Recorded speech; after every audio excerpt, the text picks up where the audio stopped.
জীবনের শেষ বেলায় এসে মনে হবে যে এক হাত জায়গার জন্য প্রতিবেশীর সাথে ঝগড়া করাটা বোধহয় ভুল ছিল। জীবনের শেষ বয়সে এসে মনে হবে যে রাতভর চ্যাটিং করাটা বোধহয় খুব অথচ ভুল ছিল।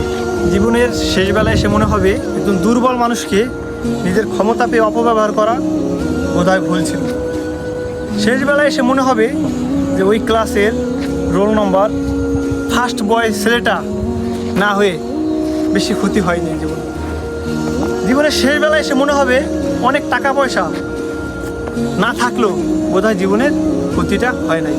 জীবনের শেষ বয়সে এসে শেষ সময় মৃত্যুর সময় ওই নিঃশ্বাসটা যখন শ্বাসে আটকে যাবে তখন মনে হবে যে মানুষের